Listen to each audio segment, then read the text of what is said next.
Glória a Deus, Deus abençoe sua vida, tenha todos um excelente dia na presença do Senhor. Eu vim aqui compartilhar algo da parte de Deus, Deus me mostrou uma visão, e eu vi Deus ter me incomodado nesses dias, né, para mim vir aqui, e aí eu tirei esse tempo, falei, não, hoje eu vou gravar, porque Deus está me incomodando, né, para transmitir algo para o povo da parte de Deus. Mas eu tenho um versículo para compartilhar com vocês. Se encontra no livro de Lucas, capítulo 5, versículo 32, que diz: Eu não vim chamar a minha voz. Eu não vim chamar os justos, mas sim os pecadores ao arrependimento. Louvado seja Deus, né? Quem serve a Deus, quem tem intimidade, quem serve a Deus de verdade, entende que o maior mandamento de Jesus é o amor, que é amar o próximo como a ti mesmo, entende isso. Entende que a gente precisa buscar a Deus, fazer a vontade de Deus baseada neste versículo em que o Senhor Jesus disse: eu não vim chamar os justos, os certinhos, os perfeitos. Eu vim chamar, mas sim os pecadores ao arrependimento. O negócio que Jesus tem, o mistério de Jesus é com os pecadores. Jesus ama o pecador. Jesus só aborrece com o pecado não agrada Jesus, porque o pecado ele é vitamina para o corpo. Tudo que não agrada a Deus, que é pecado, as pessoas o pecado é algo bom, é algo que traz prazer, é algo que é como se fosse uma vitamina para o corpo, mas para a alma ela é morte. O pecado afasta nós de Deus. Não é que Deus afasta de nós, é nós que afastamos de Deus. Porque quando nós sabemos que estamos no pecado, muitas vezes a gente sente vergonha. Quem tem temor a Deus sente e acaba se afastando. Porque o pecado é morte para a alma. Quando a gente começa a viver no pecado, vive no pecado, automaticamente você sente vergonha. Quando Adão pecou, quando Adão fez o que ele sabia, porque é que muitas vezes quem peca, ela tem essa consciência de que ela sabe o que está fazendo. Ela sabe que não é o certo. Ela sabe que é errado. Adão, quando ele pecou, ele fez aquilo que o Senhor falou que não era para fazer, porque a gente sabe o que não é para fazer. Muitas vezes peca, mas peca sabendo. Aí o que aconteceu? Adão escondeu no paraíso. Ele tentou esconder de Deus, ele achou que Deus não ia ver ele. Incrível, porque Deus é onipotente, onisciente, onipresente, ele está em todos os lugares. Ele contempla tudo, não tem nada que a gente possa esconder de Deus. Não tem como achar que está fazendo algo que Deus não está vendo. Pode até pecar, pode até fazer, mas faça na consciência de que Deus está vendo, de que Deus sabe. E que para todo pecado tem sua consequência. Olha, quando Adão e Eva pecou no jardim do Éden, todos eles pagou pela consequência, pagou pelo seu erro. Deus falou que Adão ia ter que trabalhar, ia sair da vida boa de paraíso, ia ter que viver do sol do teu rosto, ia ter que sofrer ali no trabalho. Eva ia ter que dar à luz com dores de parto. Depois houve a tragédia dentro da família deles, né? Caim matou Abel, um filho matou outro. A serpente também foi punida, né? Porque Deus falou: a partir de agora, serpente, você vai ferir o homem no calcanhar e o homem vai te ferir na cabeça. Todo mundo foi punido, todo pecado tem suas consequências. As pessoas pecam sabendo que Deus vai cobrar, né? Porque todo pecado tem suas consequências, assim como foi ali no paraíso. E Deus não veio chamar os justos. E muitos cristãos, hoje a gente vê que muitas vezes parece que eles se sentem melhores que os outros. Eu não vou em certo lugar, porque lá não é lugar para mim. Mas tem momentos que isso faz com que as pessoas entendam que nós somos melhores que eles. somos melhores que eles. Agora, o que eu entendo é que nós podemos entrar em qualquer lugar, desde que a gente faça a diferença naquele lugar. Porque Deus chamou um cristão para fazer a diferença, para ser diferente. Quando foi levado Daniel cativo para Babilônia, Daniel estava no meio de pessoas, num lugar de pessoas pecadores, pessoas que se contaminavam com os manjares do rei, pessoas que viviam em pecado, no engano, na mentira, na prostituição. Mas Daniel estava ali. Mas Daniel não se contaminava, ele fazia o que é a diferença. Então, muitas vezes, Deus vai permitir a gente ir em uns lugares que a gente acha que, lá não vou ali não. Ali só tem gente errada, gente assim, assim. Às vezes Deus quer ir lá pra fazer a diferença, para as pessoas olharem e falar, nossa, fulano é diferente.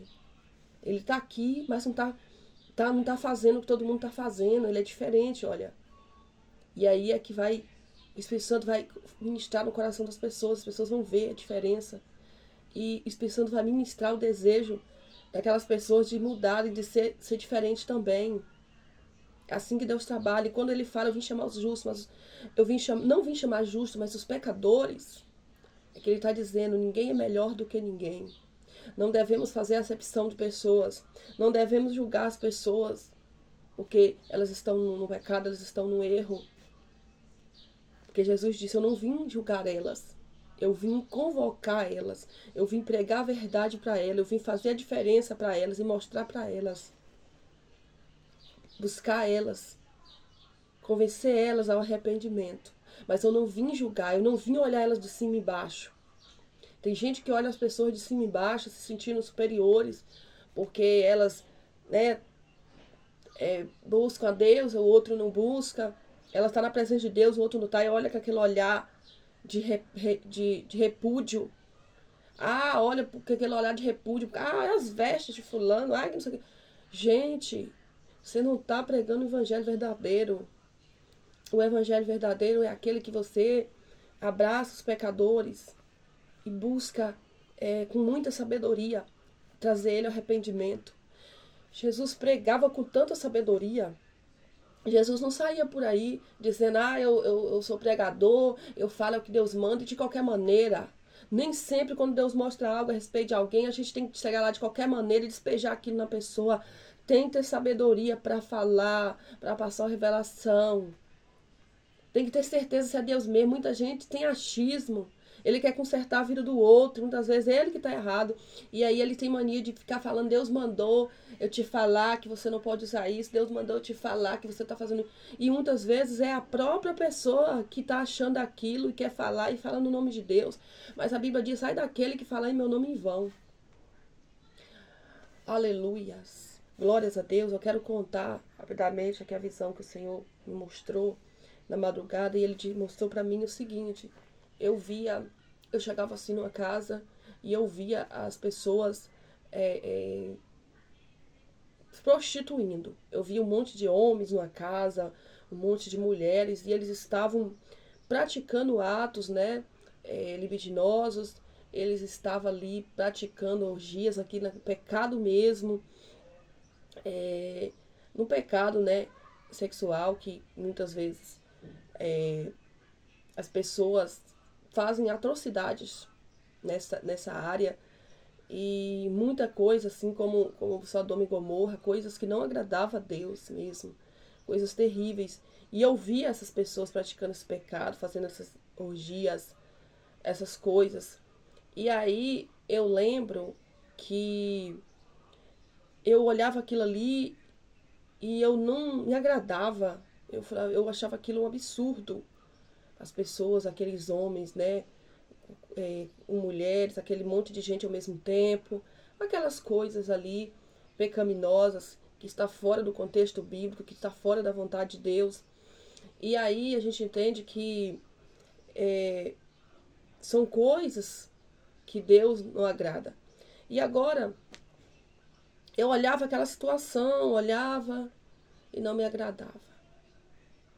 E de repente, na visão, eu chegava assim E parece que a autoridade me tomava. E eu começava a falar com aquelas pessoas, que elas se arrependessem, que Jesus não estava se agradando, que elas se arrependessem daqueles pecados, que elas largassem aqueles pecados, que elas se arrependessem dos maus caminhos. E começava a falar de Jesus ali, e ninguém me dava ouvido. Todo mundo continuava lá e ninguém me ouvia, mas eu falava. E Deus falou comigo: minha filha, você precisa pregar contra o pecado, contra as práticas pecaminosas. Você precisa pregar contra esse tipo de ato, porque está desagradando a Deus. Está se desagradando a Deus, é homem com homem, mulher com mulher, 3, 4 no mesmo tempo, é uma coisa triste. E Deus me mostrou, eu não vim falar aqui o que eu acho. Eu vim falar que eu vi, Deus me mostrou, e eu falava, eu pregava contra aquele pecado. Falava com as pessoas para se arrependerem, que Deus estava querendo arrependimento, que Deus não estava se agradando. Que se Deus chamar a gente morrer no pecado, a gente vai perder a salvação.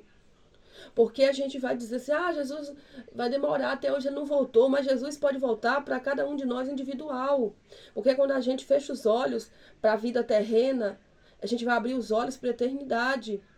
E se a gente partir no pecado sem Jesus, porque quando a gente tem Jesus, quando a gente faz a vontade de Jesus, fala, mas eu tenho Jesus, eu aceitei Jesus, mas quem aceita Jesus, aceita mudar de vida.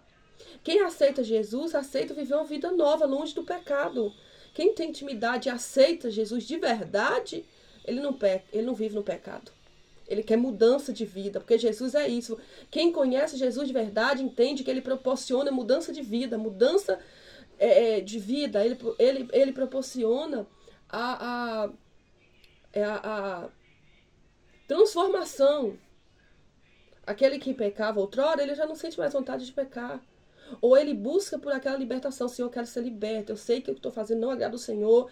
Eu não tenho forças para sair do que eu estou fazendo, mas o Senhor me dá forças. Tem coisas que é realmente difícil.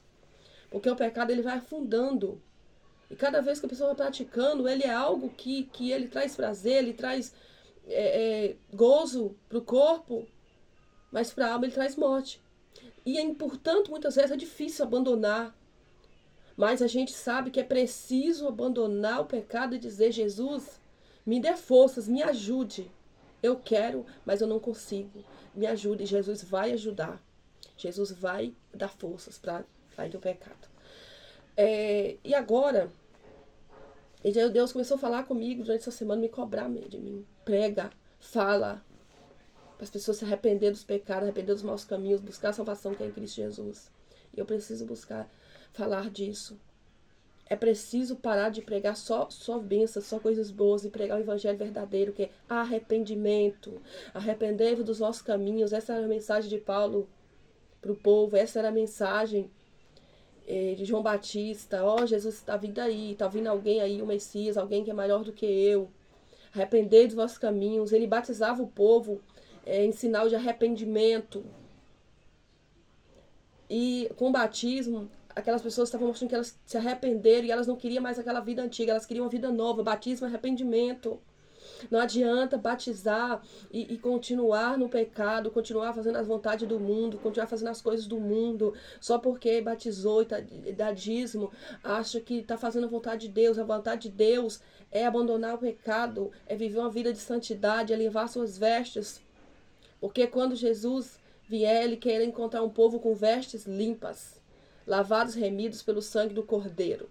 Glórias a Deus, esse foi o despertamento que Deus me deu, Deus me mostrou. Convocar o povo ao arrependimento, pregar arrependimento, essa é que Deus tem falado, é o que Deus tem mandado. Prega arrependimento. Chega do tempo de ficar, toma, receba aí, levanta a mão, chega. É hora de pegar arrependimento, tá? É hora de pregar a busca pela presença de Deus. Busca Deus em oração, busca a presença, busca Deus através dos louvores. Quando você Faz a vontade de Deus. Quando você trabalha para o Senhor, Ele trabalha na sua vida. Quando você intercede por alguém, ora por alguém, Deus está abençoando a sua vida. Quando você busca a Deus, Deus aproxima de você. Então vamos buscar a Deus em jejum, oração. Vamos buscar a Deus através da palavra. E vamos pregar essa verdade, que arrependei-vos dos maus caminhos, porque a qualquer momento Jesus ele pode voltar para cada um de nós e nós queremos ser salvos, tá? Se tiver uma multidão de gente e você perguntar para eles se eles querem céu ou inferno, todo mundo vai dizer que quer o céu. Ninguém quer saber do inferno e isso é muito bom. Mas para isso as pessoas precisam buscar o céu, o caminho do céu, precisam buscar a salvação, elas precisam buscar por isso. Não é só querer, tem que buscar essa salvação que só vem por intermédio de Cristo Jesus, que Ele é o único mediador entre Deus e os homens. Que Deus abençoe tua vida. Em nome de Jesus, deixa eu orar por você, pedindo, Pai, abençoe esta pessoa, toma ela nas tuas mãos, visita agora todas as áreas da vida dela. Eu não sei o que essa pessoa precisa neste momento da parte do Senhor, mas eu creio, meu Pai, que o Senhor tem poder para entregar a vitória, para trabalhar nessa área que essa pessoa mais precisa de um milagre. Toca nessa pessoa agora da planta dos pés até da cabeça. Toca no coração, toca na mente. Toca, Senhor, no psicológico dessa pessoa, que tem pessoas que estão com o psicológico abalado, estão tendo crise de ansiedade, estão depressivas, sem vontade de viver, sem vontade de fazer nada. Mas o Senhor é Deus que muda cativeiro, o Senhor é Deus que muda história, que transforma, cura, liberta, renova as forças dessa pessoa. Eu repreendo todo o mal, todo espírito de ansiedade, depressão, todo o mal. Eu repreendo toda a fúria do inimigo contra a vida dessa pessoa, contra a casa dela, contra o casamento, contra a vida sentimental, financeira, espiritual. E eu peço ao Deus Altíssimo que abençoe essa pessoa em todas as áreas, na área física, sentimental e espiritual. Que as bênçãos do Todo-Poderoso estejam sobre a vida dela e que ela receba, Senhor, da parte do Senhor, a vitória que ela precisa. Que ela seja cheia do poder de Deus e que ela entenda que é necessário buscar o Senhor através das orações, do jejum, através da renúncia do pecado. Pai querido, que o mundo venha entender, meu Pai, que só o Senhor Jesus salva, cura e liberta. Que é preciso arrepender dos maus caminhos para ter uma vida de santidade com o Senhor. Pai, te abençoe, meu Deus, as crianças do mundo, do Brasil, do mundo. Livra as crianças dos maus tratos, livra as crianças dos abusos, livra as crianças de todo o mal. Senhor, liberta pessoas que estão enfermos, liberta as pessoas que estão nos vícios. Tem misericórdia, meu Deus, do teu povo. Vai curando pessoas que estão enfermas nesta hora. Cura, Jesus, com teu poder. Derrama a unção de cura, liberta pessoas que estão nos vícios, vai libertando, vai curando, transformando, faça um milagre urgente, Pai. Apressa-te em ajudar o teu povo, apressa-te em fazer um milagre, confirma a bênção e a vitória em nome de Jesus. Que Deus esteja contigo, que as bênçãos do Senhor sejam derramadas sobre a tua vida, que a paz do Senhor esteja com você. Fiquem todos com Deus e a paz do Senhor Jesus.